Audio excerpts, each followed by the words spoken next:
ख़वातीन हज़रात अस्सलाम वालेकुम। वॉइस ऑफ साउथ एशिया के लंदन स्टूडियोज से टेबल टॉक विद मुकीम अहमद में आप सबको खुशामदीद।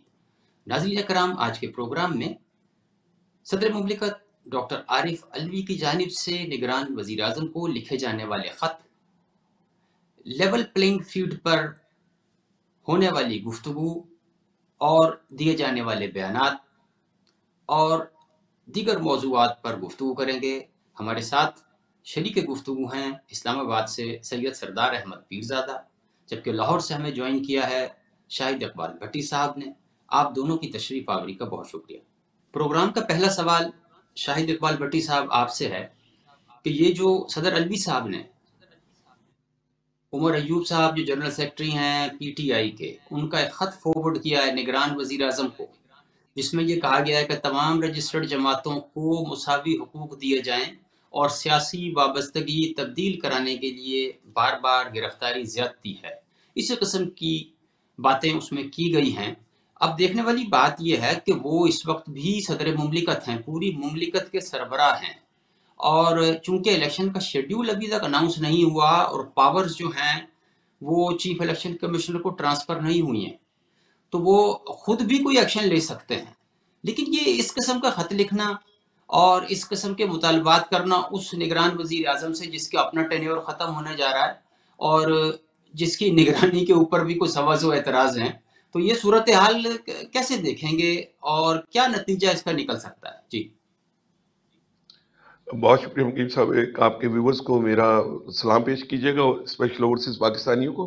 देखिए, अलवी साहब का जो मामला है ना, सदर पाकिस्तान आप कह तो रहे हैं, लेकिन जो जो फैसिलिटेशन उनको इस वक्त मिल रही है वो भी एक आप डिफेक्टो प्रेसिडेंट के तौर पे ही कह सकते हैं। टेन्योर तो उनका पूरा हो चुका हुआ है।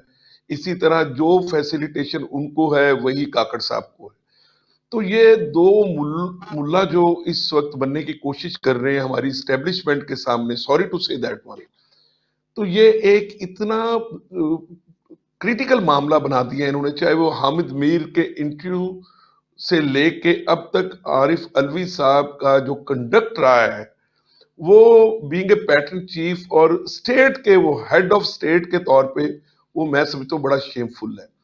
शायद वो दोनों पार्टीज को खुश करने की कोशिश कर रहे हैं, एस्टेब्लिशमेंट को भी, और साथ ही साथ वो जो चेयरमैन PTI इस वक्त बंदे सलासल हैं, उनको भी वो सेटिस्फाइड करने की कोशिश कर रही है। और स्पेशली जब से इमरान खान साहब की सिस्टर ने भागदौड़ संभाली है PTI की, और मैं आज से 1 साल पहले कह चुका हुआ था कि वो अगर फ्यूचर में किसी को लीडरशिप मिली तो वो उन्हीं की बड़ी बहन अलीमा खान को मिलेगी, उनके अलावा बाहर नहीं जाएगी, वो रास्ती चीजें होंगी। उनके बयान के बाद वो ज्यादा जो है वो टेंस हो गए हैं सदर पाकिस्तान। देखिए, इलेक्शन की डेट भी उन्हीं को देनी चाहिए थी, उनको इस खत को फॉरवर्ड करने की जरूरत नहीं थी, क्योंकि जितनी पावर उनके एज ए प्रेसिडेंट उनके पास है, उतनी ही काकड़ साहब के पास है इंटरम प्राइम मिनिस्टर बन के। तो ये एक पॉलिटिकल गिबस का, आप माशाल्लाह बाहर बैठे हुए हैं, आपके तजुर्बात और ज्यादा हैं। मैं एक इंटरनल फैक्टर देखते हुए, और यहाँ की पॉलिटिक्स जो एक डर्टी पॉलिटिक्स पाकिस्तान में हमेशा रही है और एक वो ये बिजनेस हब रहा है, तो ये अपनी अपनी दुकानें जो इन्होंने बना रखी हैं और अपना अपना मंजन बेचने के लिए या अपने सर्वाइवर के लिए वो अपने दिन गिन रहे हैं। सदर पाकिस्तान को पता है कि जिस दिन मैंने रिजाइन कर दिया और मैं खो बैठा, तो उस दिन मेरा हाल भी वही होगा जो 804 नंबर कैदी पहले रह चुके हुए। हो सकता है अब वो बैरिक इनके लिए तैयार हो। तो सदर पाकिस्तान कुछ ना कुछ PTI की ट्रोलिंग से बचने के लिए ये काम कर रहे हैं। हालांकि कोई भी सदर पाकिस्तान किसी भी पार्टी के जनरल सेक्रेटरी का कोई भी खत, वो पाकिस्तान के सदर है, वो PTI के सदर नहीं है, लेकिन वो PTI के सदर बनने की कोशिश कर रहे हैं। मैं समझता हूं इस मौके पे उनको चाहिए कि वो नवाज शरीफ साहब को दावत दें, खत फॉरवर्ड करने के बजाय वो आम पब्लिकली बहुत स्पीच करते हैं, बोलते हैं, इंटरव्यूज देते हैं। वो नवाज शरीफ को, जरदारी साहब को दावत दे दें, आए मुझसे बात करें पाकिस्तान में इलेक्शन कैसे होंगे। एक दफा दावत दे के देखिए, अगर जरदारी साहब इनकार करते हैं, नवाज शरीफ इनकार करता है, या इस्तेकाम पाकिस्तान की पार्टी इनकार कर देती है, तो कम से कम इनकी साख तो रह जाएगी पैटिस इशू को, खत को फॉरवर्ड कर देना। अब मुझे ये बताएं कि उमर अयूब साहब की अपनी क्या वैल्यू है कि वो जनरल सेक्रेटरी किस पार्टी के, क्या वो आज से 1.5 साल पहले वाली पीटीआई पार्टी के हैं या 9 फरवरी के बाद, 9 मई के बाद वाले वाकयात की पार्टी के हैं। तो उनकी कुछ अपनी अहमियत नहीं। वो रूपोश या एक रूपोश आदमी की लेटर को फॉरवर्ड करना, मैं समझता हूं ये मजीद कॉम्प्लिकेशन बढ़ाएगा, ये पाकिस्तान को किसी अच्छी साइड पे नहीं लेके जाएगा। अच्छा सरदार साहब, ये डोनाल्ड ट्रंप का एक बयान, बल्कि उनकी रैली की स्पीच, वो सोशल मीडिया पर वायरल हुई हुई है कि इमरान खान ने जनरल, जो ईरानी जनरल थे कासिम, उनकी शहादत पर खुशी का इजहार किया था। अभी तक उसकी कोई तरदीद पीटीआई की जानिब से तो आई नहीं है, और चूंकि सोशल मीडिया पर हमारा कोई ज़्यादा यकीन नहीं होता, अगर कोई चीज़ इस तरह एकदम वायरल हो जाए किसी ऐसे कॉर्नर से आके और इतने सेंसिटिव इशू पे, तो मैं आपसे ये जानना चाहूंगा कि क्या इंफॉर्मेशन आपके पास है या इस पर आप कुछ रोशनी डाल सकेंगे? बहुत शुक्रिया मोकीम साहब। आपके इस बहुत ही अहम सवाल से पहले चंद लाइनें मैं आपके पिछले सवाल के बारे में अर्ज करना चाहूँगा। जी जो बिस्मिल्लाह। हमारे यहाँ प्रेसिडेंट होते हैं, जो प्रेसिडेंट का ऑफिस होता है, वो ना तो एग्जेक्टिव होता है, ना ही इलेक्शन कंडक्ट करने का ऑफिस होता है। इलेक्शन कंडक्ट करता है इलेक्शन कमीशन, और एग्जेक्टिव होता है प्राइम मिनिस्टर ऑफिस। जो सदर ममलिकत हैं हमारे, जो इस सीटों पे रहे हैं, कॉन्स्टिट्यूशन के तहत वो पार्टीज़ उन्हें मुंतखब करती हैं, और उसके बाद अब मैं ये लफ्ज़ बोलने लगा हूँ कि उनसे तवक्को की जाती है कि वो गैर जानिबदार रहें। ये तो बिल्कुल ऐसे ही है कि किसी एक फैमिली का बच्चा, और फिर उससे तवक्को की जाए कि वो गैर जानबदार रहे। शायद इंसानी फितरत के तहत ये नहीं है, लेकिन आइन का ये तकाजा है। अब अगर मैं 1973 के बाद से लेकर अब तक तमाम जो सदूर रह चुके हैं, उनमें सिर्फ एक प्रेसिडेंट थे जिन्होंने अपने आगे रेजिस्ट किया, स्टैंड लिया, और पार्टी का जो आइनी हक था उसके आगे स्टैंड किया। उसके अलावा आप देखिए कि फारूक अहमद खान लगारी साहब ने अपनी पार्टी को धोखा दिया। मोहतरमा बेनज़ीर भुट्टो शहीद के साथ क्या किया। गुलाम इसहाक खान साहब को तो हम बहुत अच्छी तरह जानते हैं कि उनका कहाँ ताल्लुक था और वो कैसे बने। सिर्फ जो मैं बात करना चाह रहा हूँ कि रफ़ीक तारड़ साहब ऐसे प्रेसिडेंट थे जिन्होंने मार्शल लॉ के सामने डटकर खड़े हो गए, और जनरल परवेज मुशर्रफ ने उन्हें जबरन वहां से और मजबूरन निकालना पड़ा। उसके अलावा कोई प्रेसिडेंट ऐसा नहीं है जो खुल्लम खुल्ला या तो अपनी पार्टी का साथ दे रहा हो, या उसके बाद वो उससे अलग। अब जो मौजूदा सदर आरिफ अलवी साहब हैं, वो विकेट के दोनों तरफ खेलना चाहते हैं। लेकिन अब ये ज़माना बड़ा शऊर का है, किसी को आप उतनी आसानी से बेवकूफ़ नहीं बना सकते जो 60s में बनाया जा सकता था। प्रेसिडेंट साहब ने पहले, मैं तो उनको ख़त नवीस कहना शुरू हो गया, ये मेरी इस्तेलाह आपके प्रोग्राम में हाजिर है, कि वो ख़त लिख कर गुजारा कर लेते हैं। कभी वो इलेक्शन कमीशन को ख़त लिख देते हैं, जिसकी सरजनश मैं लफ्ज़ इस्तेमाल करूँगा सुप्रीम कोर्ट ने भी की, जबकि उनके पास वो आइनी हक था बकौल सुप्रीम कोर्ट के कि वो डेट दे सकते थे। लेकिन वो ख़त नवीस हो गए हैं, जैसे एक ज़माने में ख़त लिखने के लिए लोगों के पास जाया जाता था। अब जहाँ तक रही बात उनके इस मौक़िफ़ की कि वो कह रहे हैं एग्जेक्टिव को कि आप ये इनको रजिस्टर्ड पार्टी, भाई पीटीआई रजिस्टर्ड है, ना तो एग्जेक्टिव उन्हें अनरजिस्टर्ड कर सकता है, ना कोई और। इलेक्शन कमीशन मखसूस हालात जब कोई ऐसी बात हो तो वो उसको देखकर मेरिट पर फैसला करता है। सदर अलवी साहब का अगर ये ख्याल है कि पीटीआई वाले उन्हें अप्रिशिएट करते हैं इस खत नवीसी पर, तो ये उनकी बहुत बड़ी खाम ख्याली है। इवन यहाँ तक जो अंदरूने इनसाइड बात है कि इमरान खान साहब उनसे बहुत ज़्यादा गिला शिकवा रखते हैं, और शायद ये मैं शायद कुछ इतलात की बुनियाद पर कह रहा हूँ कि अगर दोनों रिलीज कभी भी हो गए, ये प्रेसिडेंट साहब अपना यहाँ से ऑफिस छोड़ के चले गए और इमरान खान साहब जब रिलीज हो गए तो शायद वो उनसे मुलाकात भी ना करें। इस हद तक इमरान खान साहब नाला हैं सदर आरिफ अलवी साहब से, क्योंकि अब डबल गेम डबल फेस नहीं चलता। आखिरी बात सदर साहब के हवाले से बात करता चलूँ कि एक कर्टेसी होती है, एक आला ज़र्फ़ी होती है। हम सबको तवक्को थी कि जब उनकी डेट ख़त्म हुई, और हमें तवक्को थी कि वो रिज़ाइन करेंगे और ये एक्सटेंड किए बगैर पीरियड इज्जत व आबरू से घर चले जाएंगे। वो होते तो पीटीआई वाले उन्हें सर आंखों पे बिठाते, लेकिन उन्होंने 3 महीने 4 महीने की मजीद जो गद्दी संभालना है उसको कबूल किया, और प्रेसिडेंसी के खाना कबूल कर लिया। तो इसमें इज्जत नहीं रहती, 3-4 महीने की एक्सटेंशन हो जाती है। अब मैं आपके सवाल की तरफ आता हूँ। देखिए, इमरान खान साहब के बारे में आप कुछ भी नहीं कह सकते कि वो किससे क्या बात कर रहे हैं। उनके बारे में मैं एक लफ्ज़ यूज़ करता हूँ कि वो इंटरनेशनल उसको इम्प्रेस करने के लिए मैं बेपेंदा बर्तन है। पुराने ज़माने में हमारे जो बुजुर्ग बेपेंदा बर्तन इसे कहते थे, जो नीचे से इधर कभी घूम जाए कभी उधर घूम जाए। डोनाल्ड ट्रंप ने जो ये अभी बात की है कि उससे आप दो दो बातें अखज़ कर सकते हैं।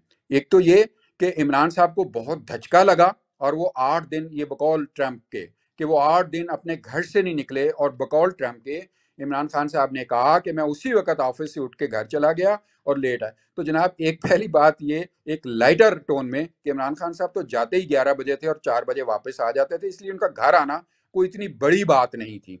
दूसरा ये कि जो ट्रंप ने बोला है कि वो उनको धचका लगा, और मतलब एक असेसमेंट ये की जा सकती है कि इमरान खान साहब को बहुत अफसोस हुआ।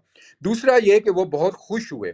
क्या इमरान खान साहब इन दोनों बातों पे अपना मौक़िफ़ देंगे? कभी नहीं देंगे, वो छोड़ देते हैं, वो हो सकता है। और दूसरी बात ये कि ट्रंप पर भी हम वैसे यकीन नहीं कर सकते कि वो जो ये बात कह रहे हैं, आया ये हुई भी होगी या नहीं। क्योंकि मैं ये समझता हूँ कि जो ट्रंप और इमरान खान हैं, वो एक ही सिक्का के दो अतराफ हैं, दोनों तरफ के हैं। उनके भी हालात वैसे ही हैं। उन्होंने भी चढ़ाई की थी अपने, जब इलेक्शंस के और जो उनके मामलात थे, अपने कारकुनों के साथ चढ़ाई की थी। इमरान खान साहब ने भी चढ़ाई की और वाकयात 9 मई के जो सामने हुए। तो लिहाजा दोनों के बारे में आप यकीन से नहीं कह सकते कि क्या सच है क्या झूठ। दोनों के दोनों सोशल मीडिया का सहारा लेते हैं, और सोशल मीडिया पे जो लोग हैं वो उनको आगे से आगे चलाए जाते हैं, ख्वाह पसंद कर रहे हो या ना कर रहे हो। इसलिए दोनों के बारे में मैं कह सकता हूँ कि मुझे दोनों की किसी बात पर यकीन नहीं है। जी, यहाँ वक्त हुआ एक ब्रेक का। ब्रेक के बाद सवालात का सिलसिला जारी रखेंगे।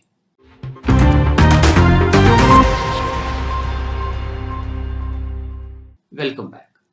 मेरा अगला सवाल ये है, भट्टी साहब, ये बैरिस्टर गौहर हैं, एक वकील इमरान खान के। उन्होंने एक बयान दिया कल कि जी हमारा जो बयानिया होगा आइंदा इलेक्शन में वो एंटी इस्टेब्लिशमेंट होगा, और उसके बाद फौरी तौर पे तर्जुमानों ने फौरी तौर पे हाथ खड़े कर दिए। उन्होंने कहा नहीं नहीं नहीं, हमारा सुलह और बाहमी रवादारी पर मबनी बयानिया होगा। क्या कोई मखमसा है, कोई कन्फ्यूजन है, या वो क्लियर नहीं है कि एक वकील तो ये जनाब अलम बगावत बुलंद करता है और बाकी जो है वो सीधे रुकू में चले जाते हैं? तो what is happening here sir? बहुत शुक्रिया। अगर वो आपके मुल्क में बैठे होते ना इस वक्त, जैसे कोई अफजल साहब आए थे, वो बड़ा उन्होंने हाथ मिलाया उस बच्चे के साथ भी जो नवाज शरीफ के घर के बाहर जूते लहराता था और गालियां देता था। मेरे जितने मर्जी मैं नापसंद करता हूँ नवाज शरीफ साहब की पॉलिसीज को रिगार्डिंग इंटरनेशनल मेजरमेंट में अगर उसको देखा जाए, लेकिन पाकिस्तान में अगर थोड़ा बहुत भी काम किया है कुछ 70-75 साल में, तो जो भी डेवलपमेंट का काम नजर आता है तो वो नवाज शरीफ के दौर में नजर आता है, जो 8-10 साल वो इक्तदार में रहे। बाकी तो वो खज्जल खुआरी पंजाबी में कहते हैं होते रहे। जहां तक बात आपने ये बड़ी जबरदस्त बात की कि वो उनके जो वकील आजकल लीडर बने हुए हैं, चाहे वो शाहीन साहब हों, उनको तो खैर इस्तेकाम पार्टी में चले जाने चाहिए, वो उनका सिंबल हो गया हुआ है। और एक मेरे बड़े अच्छे दोस्त आजकल आपके पास आए हुए हैं, जो अजहर सदीक साहब हों, ठीक है ना। बाहर बैठ के तो ये बातें हो सकती हैं, पाकिस्तान में बैठ के ये बात करना और ये बात मानना, देखे मैं भी समझ लें इनकी दाई हूं जो पॉलिटिशियन पाकिस्तान में बैठे हुए हैं। मैं परसों ऑस्ट्रेलिया से मेरी लैंडिंग हुई है और उससे लेके अब तक मेरी 8 मुलाकातें हो चुकी हैं पॉलिटिशियंस के साथ, जिसमें से कुछ पीटीआई के लोग छोड़ छोड़ के नून लीग की टिकटों के लिए करोड़ फंड देने के लिए तैयार है। बिल्कुल इसी तरह जो आज से 1 साल पहले इमरान खान को फंड देने के लिए तैयार थे कि हमें टिकट्स मिल जाएं, और टिकटों में भी वो एक नीलामे आम चल रहा है कि कौन 5 करोड़ देगा, कौन 10 करोड़ देगा। ये बातें चल रही है, नून लीग की इतनी हॉट टिकट हो गई है। लेकिन उसके बावजूद मैं कहता हूं कि ये जितने मर्जी वकील खड़े कर लें, सबसे पहले कि पाकिस्तान हमारी रियासत के ऊपर ये आजकल अफगानियों वाले मसले मसाइल तो आपको पता चल रहे हैं, और हमारे यहाँ टेररिज्म दोबारा सर उठा रही है। तो क्या 9 मई को पाकिस्तान की रियासत के ऊपर अटैक हुआ या नहीं हुआ? अच्छा, ये बात कि वो जना हाउस था नहीं था, वो कोर कमांडर हाउस था नहीं था, क्या वो नून लीग ने प्लान करके करवाया? क्या वो वीडियोस जो बनाई गई वो सारी नून लीग ने टेम्पर्ड करके बनाई? क्या वो एजेंसियों के लोग थे जो उनके पीछे थे वो करवा रहे थे? नहीं। ये एक 20 सालों की ट्रेनिंग के बाद जो उन्होंने एक कल्ट तैयार किया खान साहब ने, उसका शाफसाना 9 तारीख को जाके वो ब्रेक हो गया। अब उस ब्रेक के बाद मुझे ये बताएं कि इनकी चाहे पॉपुलैरिटी 70 हो, नहीं मैं कहता हूं 100% भी हो इमरान खान कि यूथ उनके साथ है, लेकिन कैंडिडेट कौन होगा? एंटी स्टेट बयानियां या एंटी स्टेट स्टांस रखना या नारा लगाना या उसके बारे में पब्लिक में चले जाना, क्या ये इस न्यूक्लियर मुल्क में ये हमें सूट करता है? सबसे पहला क्वेश्चन है, ये अवाम को सोचना चाहिए। नवाज शरीफ साहब ने बड़े नारे लगाए, एंटी स्टेट नारा नवाज शरीफ का मैंने नहीं सुना। उसने एंटी बाजवा नारा लगाया, एंटी फैज नारा लगाया, लेकिन एंटी स्टेट नारा नवाज शरीफ का मैंने तो नहीं कभी सुना। मैं भी इस वक्त 50+ एज का हूं, मैं भी पिछले 30 सालों से पॉलिटिक्स देख रहा हूं, मैं भी टेलीविजन चैनल्स पे तज़किये करता हूं और सुनता हूं। तो ये एक वाज़िया फर्क है। ये जो इन्होंने स्कीम नहीं खेली कि हम वकीलों को दे देंगे टिकटें, तो वकील तो बेचारे बेरोजगार हैं। वकीलों ने कभी सच बोला है? मुझे ये बताएं। नईम साहब का क्या पैगाम था कि वकील कभी हारता नहीं है, वो फीस जेब में डाल लेता है। भाई टिकटें किसी और को मिल नहीं सकती, कोई अप्लाई करेगा नहीं, तो वकीलों ने अपनी दाल रोटी चमकाने के लिए देखे ये यूट्यूब के चैनल्स बना के वहां से व्यूवरशिप लेने के लिए ये वकील लो प्रोफाइल काम करे। ये पाकिस्तान के लिए काम करें और पाकिस्तान के लिए अच्छा काम करें, चाहे वो एंटी नवाज शरीफ कर लें, लेकिन काम पाकिस्तान के लिए करें। एंटी रियासत या एंटी स्टैब्लिशमेंट या एंटी स्टेट काम कैसे हमारे वकील कर सकते हैं, मुझे ये नहीं समझ आती। और कल आज से 2 साल पहले आप में यह किसी को इनके नामों का पता था? ये कौन सा आदमी है, क्या बैकग्राउंड है, क्या पॉलिटिक्स है इनके साथ? इनकी तो बाहर की पॉलिटिक्स हार गई है। आसमान जंगीर ग्रुप, अगर ये इतने स्ट्रांग होते, कोई मैसेज देते, तो कम से कम बाहर में तो जीत जाते। अगर बाहर में भी हार गए, वो भी इन्होंने मुद्दा डाल दिया कि स्टैब्लिशमेंट ने हरवाया, तो इसका मतलब जब ये जीत रहे थे और जुबैरी साहब का ग्रुप जीत रहा था, तो क्या वो उस वक्त फैसला भी इनको जितवा रहे थे? तो इनको शर्म आनी चाहिए पीटीआई वाले लोगों को, जो नया पाकिस्तान बनाने आए थे, हमारा पुराना पाकिस्तान भी खराब करके चले गए। और ये जो पीडीएम वालों ने जो हाल किया, मैं तो कहता हूं कि पीडीएम को उतनी ही सजा पीडीएम के लोगों को भी मिलनी चाहिए जितनी इमरान खान को मिल रही है, क्योंकि PDM was extension of Imran Khan government. और अगर नवाज शरीफ में ये कैपेसिटी है कि वो अपने भाई से हटके आके कोई काम कर सकते हैं, तो एक मखलूत हुकूमत दोबारा बने और सारे लोग बैठे। शायद हकान अब्बासी बिल्कुल सही बातें कर रहा है, लेकिन अगर उसकी बातों में एक ही झोल है कि वो पहले अपनी नून लीग से रिजाइन करे और कहे मैं सियासत छोड़ रहा हूं, फिर मैं ये बातें कर रहा हूं। लेकिन वो नून लीग का हिस्सा रहते हुए वो सदर बनने के चक्करों में पड़े हुए हैं। बयान वो ठीक देते हैं, स्टांस उनका बिल्कुल ठीक है, लेकिन उनकी पोजीशन गलत है, जिसकी वजह से मैं उनको अपोज करता हूं। तो लिहाजा जितने भी ये सियासतदान कम और ये जो हमारे ये वकील भाई हैं, इनको शर्म आनी चाहिए। ये कुछ इफ्तिखार चौधरी वाला दौर नहीं है 2007 वाला। अब पाकिस्तान जिस प्रॉब्लम में है उससे प्रॉब्लम से निकालने की बातें करें, ना कि एजिटेशन की बातें करें। एजिटेशन ने तो पाकिस्तान को यहां तक पहुंचा दिया। चलिए ठीक हो गया सर।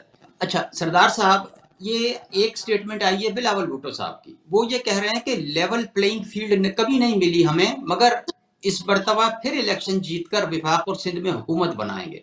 दूसरा बयान है हामिद खान साहब का, जिनका ताल्लुक पीटीआई से है। वो कह रहे हैं जी कि लेवल प्लेइंग फील्ड तो दूर की बात है, हमें प्लेइंग फील्ड भी नजर नहीं आ रही। सर आपको क्या नजर आ रहा है? मुकीम साहब, सबसे पहले तो मुझे हंसी आ रही है बिलावल भुट्टो साहब के बयान के ऊपर। मैं एक छोटे सा आपको जोक सुनाता हूँ। 2 भाई थे, उन्होंने आइसक्रीम की दुकानें साइड साइड पर खोल ली, तो दोनों की शाम तक बिक्री ना हुई। अगले दिन उन्होंने फैसला किया हम दोनों को सपोर्ट करेंगे। एक भाई उठा, उसने दूसरे भाई से जाके 1 रुपया दे के आइसक्रीम खरीद ली। दूसरे भाई उठा, दूसरी थोड़ी देर बाद उसने वही रुपया लेके पहले भाई से आइसक्रीम खरीद ली। शाम तक दोनों वही रुपया घुमाकर एक दूसरे से आइसक्रीम खरीदते रहे। शाम तक आइसक्रीम खत्म हो गई, रुपया मौजूद था। ये दोनों पार्टियों की मजबूरी है कि अब अगले 2, 3, 4 महीनों में एक दूसरे की मुखालफत करें।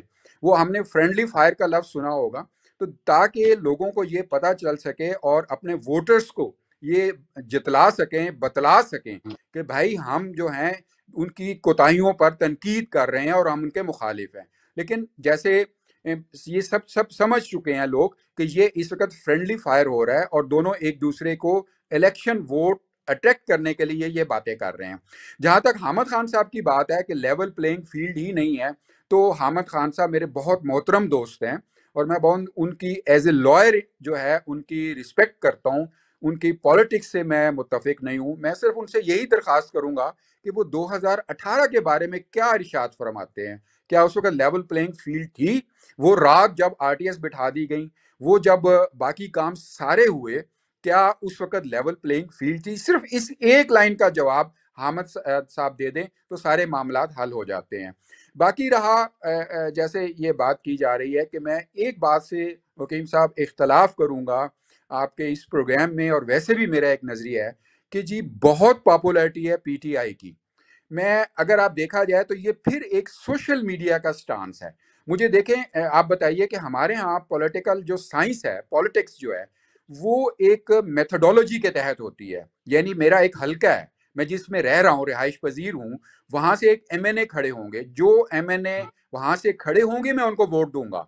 खा मुझे कोई वहां उस वक्त जो दूसरा को पसंद हो, कोई लीडर, अगर उस लीडर ने वहां एमएनए ही नहीं खड़ा किया तो मैं वोट किसको दूंगा?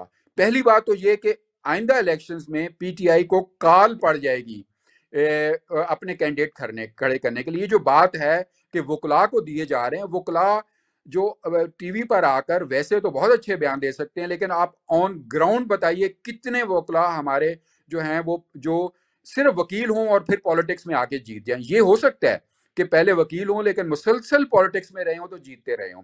इसलिए जो, और दूसरी बात यूथ का, हम एक बात कर लेते हैं जी सोशल मीडिया देख के, जब ये सामने आएगा घोड़ा और मैदान तो हमें पता चलेगा कि यूथ की भी वो पोजीशन नहीं है कि पीटीआई जो, अब आप देखिए कि 9 मई को इमरान खान साहब को बड़ा मान था कि वो अंदर होंगे, उनको गिरफ्तार किया जाएगा तो ऐसी तैसी की कर दी जाएगी। लेकिन अल्लाह के फजल से सिवाय जो थोड़ा बहुत नुकसान वो उन्होंने अपनी नीयतों और अपनी हरकत से किया, उसके बाद देखिए उसके बाद वो गिरफ्तार हुए हैं ना। अब वो कई महीनों से जेल में मौजूद है, कितने हंगामे हो गए, कितने यूथ सामने आ गए। तो लिहाजा ये एक जो मफरूज़ा है वो गलत है। आखिरी बात इस सवाल के हवाले से मैं करता चलूँ कि अक़वाले ज़री और ऑन ग्राउंड पॉलिटिक्स में बहुत फ़र्क है। अक़वाले ज़री बहुत खूबसूरत चीज़ है, शायद खकान अब्बासी साहब हों और हों, वो अक़वाले ज़री के हिसाब से तो बहुत अच्छे हैं, लेकिन ऑन ग्राउंड पॉलिटिक्स में नवाज शरीफ जो हैं वो बहुत लीड लिए हुए हैं आगे। वो अपना काम पहले भी उनके पास क्रेडिट में भी मौजूद है और आइंदा भी ठीक है। नेशनल और इंटरनेशनल उन पर ट्रस्ट मौजूद है नवाज शरीफ के, क्योंकि हमारा पाकिस्तान का सबसे बड़ा मसला इकोनॉमिक्स है, मईशत है। सिक्योरिटी तो हमारी पाक फौज जो है वो पूरी तरह देख रही है, मईशत जो है वो नवाज शरीफ के क्रेडिट में पहले भी थी और अब भी लोग उन पर एतबार कर रहे हैं। ठीक है सर, प्रोग्राम का आखिरी सवाल है और एक लाइन में जवाब चाहिए क्योंकि वक्त खत्म हो रहा है भट्टी साहब आपसे, कि पहले आसिफ जरदारी ने कहा कि वजीर आजम नहीं बनने दूंगा मैं नवाज शरीफ को, उसके बाद उन्होंने नवाज शरीफ से फोन पे बात की और मुल्क में वापसी पर मुबारकबाद दी। ये क्या है जनाब? जी मुकीम साहब, इसका जवाब यही है जो अभी सरदार साहब कह रहे थे कि मीठा मीठा हबब कड़वा कड़वा तू तू, पीडीएम की गवर्नमेंट बनवाने वाले, पूरे क्रेडिट वाले, चीफ मिनिस्टर बनाने वाले, पंजाब के हर चीजों में जरदारी जरदारी, परवेज लाई के पीछे लगने वाले जरदारी। मसला यह है कि वो अपनी सिंध की गवर्नमेंट को बचाने के लिए वो ये लेवल प्ले कर रहे हैं। एमकेएम का इल्हाक हो गया है ये नून लीग के साथ। तो नवाज शरीफ वाहिद एक सियासतदान है जो 40 सालों से, जिसके पास तजर्बा है, जो पाकिस्तान को इकट्ठा कर सकता है। नवाज शरीफ के अलावा पाकिस्तान में ऑप्शन नहीं है। जरदारी और बिलावल इस काबिल नहीं है 15 साल हुकूमत करके सिंध में कि वो पाकिस्तान की दौड़ को संभाल सके। इवन शहबाज शरीफ भी नहीं कर सकता। ये अगर कोई काम करेगा तो सिर्फ नवाज शरीफ करेगा, वरना ये अब किसी के बस की बात नहीं है। पाकिस्तान की मईशत लाना नवाज शरीफ वापस लाए ना लाए, कम से कम मजीद डिजास्टर से रोक तो सकता है ना। चलाना तो दूर की बात है, चलाने वाले आने वाली नस्लें चला लेगी, लेकिन कम से कम नवाज शरीफ एक स्टॉपर तो बन सकता है। तो नवाज शरीफ को एज ए स्टॉपर लाया गया है, वरना ये भी चीजें खत्म हो जाती। ख़वातीन हज़रात, ये था आज का प्रोग्राम जिसमें हमने डॉक्टर आरिफ अलवी के खत लेवल प्लेइंग फील्ड के हवाले से की जाने वाली बहस और दीगर मौज़ूआत पर गुफ्तगू की। उम्मीद करता हूँ कि ये प्रोग्राम आपको पसंद आएगा। अगले प्रोग्राम तक इजाज़त दीजिए। तब तक अल्लाह हाफ़िज़।